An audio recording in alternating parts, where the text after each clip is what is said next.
Hey guys, Synchrony here. I am so excited to talk about lore today because I've been doing a lot of thinking, a lot of searching on the wiki, a lot of traveling in-game, making really good use of world completion, trying to get around to every nook and cranny, trying to find out exactly what's going on in the living story. I have a ton of really exciting sort of theory crafting to do here, kind of use this video, this podcast as a kind of mental space to share ideas, and I hope you guys will comment as well. There's going to be a ton of information. I don't think anyone's ever talked about it this way, and I think I'm onto something really special. So stick with me. I'm going to try to explain it as best as I can, and I'll try to clear up any issues that come up.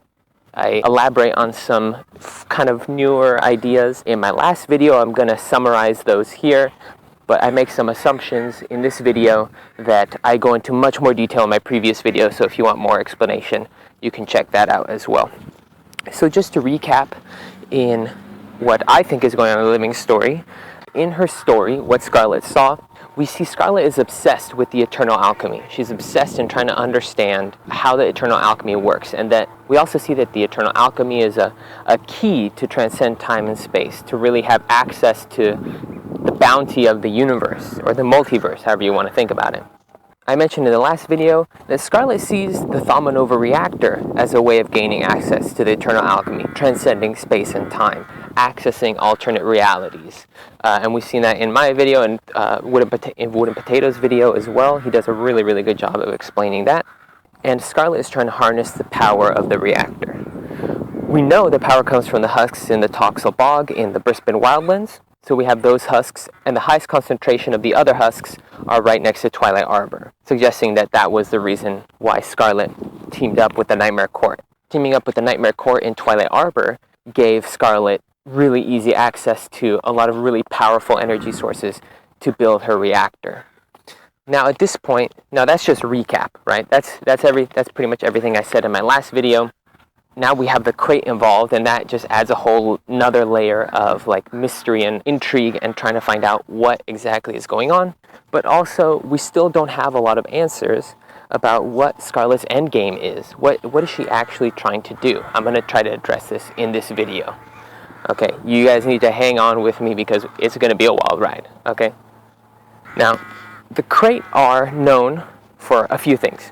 First being extremely xenophobic, racist. They hate all other races and actually think of them as being lesser, and they want to enslave them. So very strange for them to team up with anyone other than other crate. I'm going to start out by saying, look, the prophets that they're trying to summon are not real. Okay, that's not an explanation for what's going on. The prophets are not real. They were made up.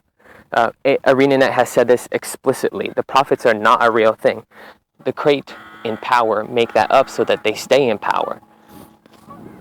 So that's just right out the gate. That's not an answer. That's not what's going on. Scarlet's not teaming up with them to bring forth the Leviathan or whatever, to sink the world, anything like that. Okay, but keep in mind, the crate are very good at mesmeric magic, creating illusions, hiding things. So if Scarlet's trying to build a reactor, which I'm saying she is, that's what she's trying to do, some form of a reactor. She can't build the same one, but she's going to build her version of that. She's building a giant tree, okay? So how does she hide something of that scale? She needs someone who has enough, she needs some alliance, some group that is capable of producing enough of an illusion to hide, to essentially stall the other races from stopping her. She needs someone who can put up an illusory wall to hide her plans. And I think that's basically the end of it. We've already seen Scarlet is very good at smooth talking people essentially into letting her use them. We saw this happen with so many individuals in the story, where she went to the colleges, she learned all these different types of crafting and engineering from the different races. We see her either threaten or trick or lie to people just so that she can use their ability, and she doesn't actually have to give anything back. She can just tell them that she's going to help them, and then she doesn't. That's fine. So there's no reason to think that the prophets and some army are going to warp in because of crate involvement. Right? However, Scarlet knew that she couldn't keep such a major project secret, so she enlisted the help of the crate, who would use the powerful mesmer magic to conceal her giant structure. In exchange, she offered obelisk shards, though it's unknown how those came into anyone's possession. I think that the mesmer magic is enough of a reason to include the crate in this plan. Alright, but this whole time I'm talking about, oh, Scarlet's building her own reactor, she has these big plans, she needs this huge energy source. It may not be that she's trying to transcend space and time. I said that in the last video and I was really kind of adamant about that. But it may not be just that. It may just be that in the thaumanova explosion, she saw something that was so powerful enough to break through space and time, and she just wanted that power. She didn't necessarily need to break through space and time, but she needed something with so much energy and so much power that it could do something like that. And she might have seen that and thought, wow, okay, I need something like that to enact my plans. But I'm saying she's trying to build a reactor, but it seems strange that if she's trying to build her own reactor, she instead constructs a giant tree plant thing. Why this instead of the reactor? Okay, well, what I'm saying today is that this is the reactor. The tree is the reactor. Just let that sink in for a second and consider these 3 words. Toxic chaos magic. I'm saying that this is her own version of thaumanova power. What? Her own version of thaumanova power? Okay, listen up. Let me hit you with some thaumanova knowledge, okay? In the blast, and I'm talking about the thaumanova reactor blast, the reactor released chaos shards, this chaotic residue, that is, fragments of high concentration chaos magic. These chaos shards, I call them shards, I can't remember exactly what they are. These chaos shards, or chaos fragments, when used or destroyed, release a chaos beast. Now this beast appears identical to an underworld shade. And as far as the wiki is concerned, they are the same race, or same species. It's called the nightmare species. Nightmare species being something like an underworld shade that we see around the Queensdale swamp, same as the shadow behemoth. Shadow behemoth is of the nightmare species. The shades in Grenth's temple and ore, those are nightmare species. So that's what we're talking about here. But let's not get into that just yet. Just hold on to the idea that chaos shards, this concentrated chaos magic, came from the thaumanova reactor, and that they can warp in chaos beasts. Think of the thaumanova reactor in Metrica province. Now take a short walk south to the anthill, a small Skrit colony. The Skrit have salvaged some chaos shards and have hung on to them. They're essentially carrying them around. It's their version of shinies. The predicament here is that if you hold on to chaos shards too long, if you're exposed to too much chaos magic for too long, you mutate. You essentially turn inside out. That's how they describe it in the anthill. You turn inside out. You become corrupted by this chaos magic. We see this happen to the Skrit. They transform into chaos beasts. If you look around the anthill, you also see a glowing purple core where the Skrit are depositing these chaos shards. Okay, that seems a little bit odd, but reasonable. A lot of chaos magic in one spot can feed a chaos core. You can see the remnants of a thaumanova version of this core above the reactor. So you look in the Skrit anthill, you see this purple core in there. If you just walk outside to the thaumanova reactor and you look in the sky, there's a purple glowing kind of orb thing still attached. You know, the thaumanova reactor is obviously all messed up and broken down, but that core is still in place. That glittering and glowing purple light is the same one as in the anthill. And this is also the same kind of purple core we see at the Thaumacore Inquiry Center, which houses the core of the thaumanova reactor.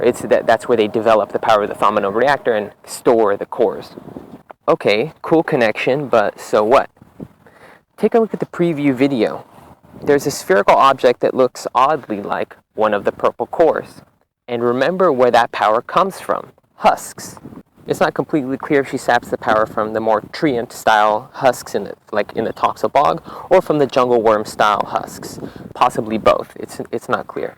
But consider the Twilight Assault Dungeon's final boss, the Clockheart. That's a treant that looks like it came from the Toxel Bog. Like, it wouldn't make sense to just have something like an oak heart in the middle of Twilight Arbor, as your final boss. It has to have more significance than that. If you're going to have a final boss, it's going to be an important figure. And in my mind, that Clockheart was one of the important husks that helped to power the thaumanova reactor. Now, why do I think that? Well, when you enter its room, before the fight, it's chained down on a device. That is, it's not just lingering around the room, sort of walking around and you approach it and you fight. It's there for a purpose. It's serving a purpose all chained up like that. I think this was Scarlet sapping energy from the husk to build up that energy source for her own version of the reactor. Alright, you guys still with me? Okay, so Scarlet's building this reactor. There's a lot of evidence that this reactor comes from the same energy as the thaumanova reactor, and that it's somehow related to chaos magic. I'm going to go into that more. Okay, so what is this reactor meant to do? If she's building a reactor, there has to be a purpose. You know, if you're building up so much power, so much energy, what is it you're trying to do with all this energy? Well, the reactor produces an immense amount of power. But more than that, it releases chaotic residue, as we've seen around the thaumanova reactor. I just talked about that. Just as much as the raw power, Scarlet is after this chaotic residue. This residue, if left unchecked, quickly corrupts those beings who spend too much time around it. We saw it happen to the Skrit, as I mentioned. We saw it happen to the researchers at the reactor who are ill. They get sick because they're around the material too long. Ultimately, chaos magic essentially mutates them. Not the researchers, but at least the Skrit. Think about the minions that Scarlet has been summoning ever since the Queen's Jubilee. Twisted watchwork from the Clockwork Chaos. That green inner glow. Now the crate is a green glow. The defected Nightmare Court, green glow. The husks, green glow. They've all been infused with chaotic magic from that residue. And now chaos magic is being pumped into the tree. The tree itself is corrupted, and it populates through these spores. Here's the big message. Scarlet is trying to saturate Tyria with chaos magic. She's not making a pale tree or a nightmare tree. She's making a chaos tree. A tree pumped with chaos magic that spawns other chaos trees. In spreading the trees, she spreads chaos magic. The saturation of chaos magic, as we see with the Skrit, literally turns you inside out and into a chaos beast. The chaos beast is part of the nightmare species. Scarlet is literally trying to release the nightmare within us. What? Did I just appropriately use the name of the patch in the description of the patch in a way that has multiple meanings? Yes, that's how good the lore is. Think about that again. The nightmare within us. Chaos magic essentially turns you inside out. It brings out mutations, a new you. Think about that for a moment. The nightmare within. And chaos beasts, which look like shades. Now look at the art for the patch preview. It looks like a husk's body, but a shade or a chaos beast's eyes. It's not Margonites or Abaddon. It's chaos. I think this being is a husk or something similar that has evolved or has been corrupted to a new level. And perhaps this level of corruption comes with added strength. It's important to say that being corrupted or chaotic in this case does not necessarily mean that you're going to turn inside out, as described for the Skrit. If Scarlet can harness this power, then she can likely apply it as she sees fit. And this is most likely for the sake of evolution. That is, you can be chaotic without being necessarily nightmarish. If you're developing this power and you can set up a kind of controlled release, you don't just turn things inside out like a Skrit does. A Skrit is literally hugging chaotic residue on its body and turning inside out. That's not what Scarlet's doing. I'm saying Scarlet has figured out a way to slowly radiate this energy out, causing slow reactions. This way it's not a sudden sort of spontaneous combustion, but rather a slow controlled evolution of things that come in contact with it. Very, very important idea. Think back to the story of what Scarlet saw. In her vision, she has this really interesting conflict with the pale tree. The pale tree is saying, look, you're getting out of line. You're causing trouble. You're dangerous. Scarlet is saying, no, you have it wrong. This whole life cycle for the Sylvari is wrong. It doesn't make sense. You can't just stay stuck in this system over and over and expect anything to happen. You have to evolve. She says that specifically. You have to evolve. And what I think Scarlet is doing, her big plan is, she's in her vision, she's strangling the pale tree, trying to break it down. What she's saying is, look, you have to evolve. Clearly, you are not going to do it voluntarily. So I'm going to force you. I'm going to make it so you have to change. You have to evolve, whether you like it or not. And I think that this is what the chaos magic is doing. I think that's what she's doing with the chaos magic. She's forcing a new level of evolution around Tyria. And we as players see this as currently the toxic. It's at the toxic level of evolution. We see it just as sort of corrupted or tainted foes around, the crate, that sect of the Nightmare Court as well. Anything essentially glowing green is corrupted, is toxic right now, and that's an evolved form of them, a chaotic form. Okay, wow, are you guys still with me? I think it's really cool. I don't know if this is right or wrong, but I think there's a lot of evidence pointing to this way. Just so much stuff out there that points to this. Now, also, I want to point out that I do not think that this results in a new dragon coming out, at least at the will of Scarlet. I don't think she's trying to summon a new dragon. She's not some disciple of a god that's trying to bring one back. That's not how Scarlet works. She doesn't serve anyone. People serve her. She needs to be the one in control. She needs to be the one in power. She gets so upset if you mess with her plans, as we've seen in dungeons before and other living story events. She gets really mad. She has this plan she's trying to enact. She's obsessed with it. And if you mess with it, she gets really mad. She's very sort of sociopathic in a sense that she uses people. She gets what she wants, and she's not out to serve anyone else. So in this way, this is, I think, the only plan that I've seen where it's really Scarlet in charge, not serving some other lord or being. I think that this plan of attack is actually much more compelling than a dragon or a god coming down and fighting. Scarlet is trying to slowly corrupt all the beings of Tyria with this chaotic radiation, which will either turn them inside out or mutate them. Okay, now I'm going to go into hyper speculation mode right now. This one, I'm not sure. I'm saying if everything I've said is correct so far, this could be, something that is true. Think about this whole idea of evolution. The Scarlet is using chaos magic, the reactor that she's built in Keswick's Hills, which is actually, it's the tree that's releasing chaos magic out. Think about this. What other major foe has recently had a major evolutionary process? How about this? Tequatl. In ArenaNet's own words, Tequatl has evolved.